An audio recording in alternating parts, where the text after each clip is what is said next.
We're gonna put the story somewhere in the West. So of course, Vegas. I mean, what is more iconic when you think of crazy things that you could do in the West? I think that was really the inspiration for the story, in a lot of ways, was looking back at the history of Vegas. We really think of it as a side story. In a lot of ways, we're revisiting stuff from the original 2 games, but it stands on its own. The first thing our creative lead and our project director did was they sat down and they sort of examined what sort of themes they wanted to explore in New Vegas. Every Fallout game pretty much starts with war. War never changes. And the idea behind that is really that humanity has this unending appetite for killing each other.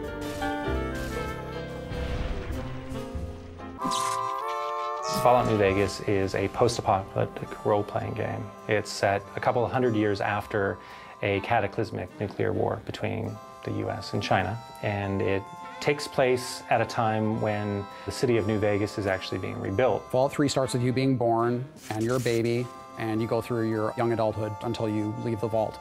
In New Vegas, we wanted to say you start the game in a very Vegas sort of cliche style almost. You are shot in the head and dropped in a shallow grave, so it starts with essentially your would-be death. After you're shot and left for dead in a grave, you know, you might have some desire to go see what the whole murdering business was about and why he wanted you dead in the first place. In the course of trying to resolve that one conflict, you get pulled into larger events. So in this case, you're trying to find the people that killed you and what they were trying to get from you. In this case, it was a package you were carrying.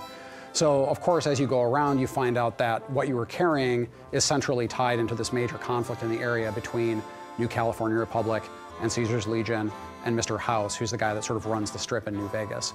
Player freedom is very important in the Fallout series, and when we allow the player to basically have a choice in what they do and how they do it, by leaving the plot open in a way that basically they're just learning what's going on in the world, it gives them a lot more freedom in how they want to learn that information. The environment is genuinely reacting to what you do as the player. You have a pretty extraordinary amount of control over the outcome of the game.